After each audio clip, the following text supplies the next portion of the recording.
আমরা সবাই আপনাকে শ্রদ্ধা করি, করি না, না অশ্রদ্ধা করছি না। আওয়ামী লীগ একটি বড় রাজনৈতিক দল, প্রচুর ভালো ভালো নেতা আছে। অন্তর্বর্তীকালীন সরকারের একজন উপদেষ্টাকে আমরা দেখেছি যে ফ্যাসিস্ট গভর্নমেন্টকে, খুনি গভর্নমেন্টকে তারা পুনর্বাসনের জন্য বিভিন্ন বক্তব্য দিচ্ছেন। এই পুনর্বাসন বক্তব্যকে আমরা প্রত্যাখ্যান করেছি। আপনি আসবেন, একটা আপনার দেশ, আসেন না কেন? নাগরিকত্ব তো কারো যায়নি। নাগরিক 21 বছর প্রধানমন্ত্রী তো করেছেন, আপনি স্বেচ্ছায় চলে গেছেন, কেউ যেতে বলেন নাই। আপনি স্বেচ্ছায় গেছেন, আপনি ভালো থাকেন, আবার আসেন। আমরা সবাই আপনাকে শ্রদ্ধা করি, করি না, না অশ্রদ্ধা করছি না। আওয়ামী লীগ একটি বড় রাজনৈতিক দল, প্রচুর ভালো ভালো নেতা আছে। আমি এখনই আপনাকে নাম বলতে পারি কার ভালো নেতা। এই দলটা একসময় বাঙালিদের সেকুলার পন্থী দল ছিল, মিডল ক্লাসের। মুসলিম যখন ছিল সেটা ছিল আপার ক্লাসের।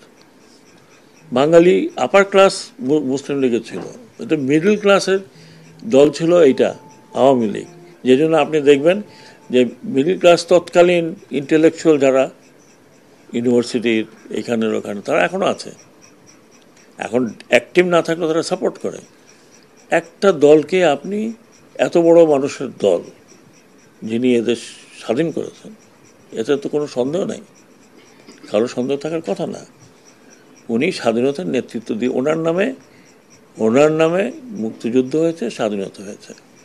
তারপরেরটা বাকি সেই দল এরকমভাবে ভেঙে পড়ে যাবে যে লোকে এখন লুকিয়ে লুকিয়ে বেড়াচ্ছে যে আবার পেলে না কি জানি হয়। আমি ওনাদেরকেও আশা দিচ্ছি, কথা দিচ্ছি যে আপনারা দল গুছিয়ে নেন। আপনাদের দলকে তো কেউ ব্যান করা নেই।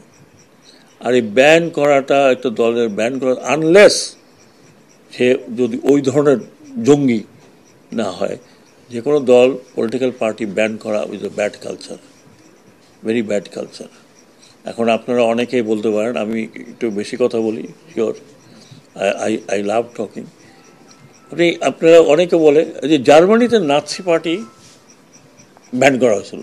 ইয়েস, সেটা করা হয়েছিল ইন দ্য কনস্টিটিউশন, যে নাৎসি পার্টি বলে কোনো পার্টি কনস্টিটিউশনে দেওয়া আছে, কোনো পার্টি বিস্ময়ে কোথাও এই পার্টি হবে না, ইন জার্মান কনস্টিটিউশন।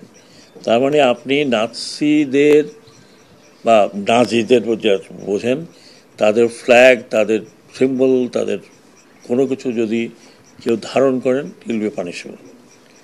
আমাদের দেশে তো এটা করে নাই। বঙ্গবন্ধুর 1972 কনস্টিটিউশনে কোনো পার্টির নাম তো ছিল না, এই পার্টি ব্যান করতে হবে, ওই পার্টি থাকবে না, ওটা থাকবে না।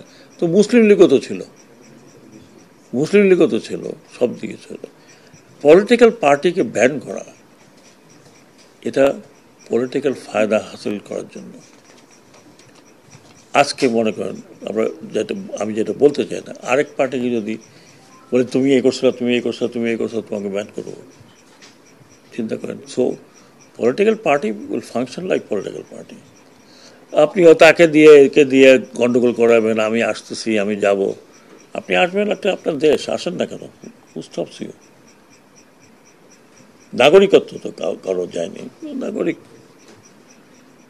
21 বছর প্রধানমন্ত্রী তো করেছেন, আপনি স্বেচ্ছায় চলে গেছেন, কেউ যেতে বলেন নাই। আপনি স্বেচ্ছায় গেছেন, আপনি ভালো থাকেন, আবার আসেন। আমরা সবাই আপনাকে শ্রদ্ধা করি, করি না, না অশ্রদ্ধা করছি না। বাট এই গণ্ডগোল পাকাবার তো কোনো মানে হয় না। এই গণ্ডগোল পাকায় তো লাভ হবে না, বরং লোকজন আরও খেপে উঠবে। That's not how you do. অন্তর্বর্তীকালীন সরকারের একজন উপদেষ্টাকে আমরা দেখেছি যে ফ্যাসিস্ট গভর্নমেন্টকে, খুনি গভর্নমেন্টকে তারা পুনর্বাসনের জন্য বিভিন্ন বক্তব্য দিচ্ছেন। এই পুনর্বাসন বক্তব্যকে আমরা প্রত্যাখ্যান করেছি। এই যে বৈষম্য বিরোধী ছাত্র আন্দোলনের যে ব্যানারটি রয়েছে, এই ব্যানারটির আন্ডারে যতগুলো কর্মসূচি পালন করা হয়েছে, সবগুলো কর্মসূচি কিন্তু ছাত্র নাগরিকের চাহিদার ভিত্তিতে দেওয়া হয়েছে। আমরা দেখেছি আমাদের যে বাংলা ব্লকেট কার্যক্রম, শাটডাউন কার্যক্রম, আমরা দেখেছি যে রিমেম্বারিং দ্য হিরোজ কার্যক্রম, মার্চ ফর জাস্টিস কার্যক্রম, যত ধরনের কার্যক্রম।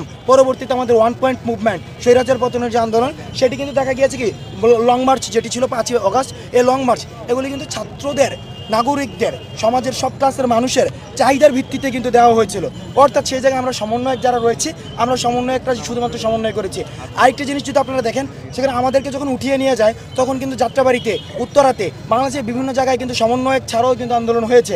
অর্থাৎ এই আন্দোলনের একটি গুরুত্বপূর্ণ বিষয় হচ্ছে সমন্বয়ক থাকছে কি থাকছে না সেটা মুখ্য না, মুখ্য হচ্ছে যদি নির্যাতন হয় সেখানে নির্যাতনের বিরুদ্ধে ছাত্র নাগরিক দাঁড়িয়ে যাবে। এই ছাত্র নাগরিক যদি চায় যে আমাদের মধ্য থেকে রাজনৈতিক পলিটিক্যাল অ্যাপ্রোচের মধ্য দিয়ে রাষ্ট্র পুনর্গঠন সম্ভব, পলিটিক্যাল অ্যাপ্রোচের মধ্যে দিয়ে রাষ্ট্র সংস্কার করতে হবে, তাদের যদি দাবি থাকে, সেক্ষেত্রে সেটি নিয়ে আমরা পরবর্তীতে ছাত্র নাগরিকের মতামতের ভিত্তিতে আমরা ইতিবাচক সিদ্ধান্ত নেব। অপরাধ ট্রাইব্যুনালে খুনি হাসিনাকে প্রধান আসামি করে এবং এই ফ্যাসিজমকে যারা এতদিন পর্যন্ত যারা এই ফ্যাসিজমের যারা হচ্ছে বেনিফিশিয়ারি ছিল তাদেরকে আসামি করে আন্তর্জাতিক অপরাধ ট্রাইব্যুনালে মামলা দায়ের করতে হবে। তৃতীয়ত, মিডিয়া কর্মীদের কাছে আমাদের আহ্বান থাকবে, যারা এই ফ্যাসিস্ট গভর্নমেন্টকে এতদিন পর্যন্ত সার্ভ করেছে, টিকিয়ে রেখেছে, বিভাজনের রাজনীতি বিদ্যমান করে যারা এই ফ্যাসিস্ট গভর্নমেন্টকে সেবা দিয়েছে, তাদের খবর যেন প্রচার করে মানুষকে বিভ্রান্ত করা না হয়, সেই জায়গাতে জনগণ আমরা মিডিয়া কর্মীদের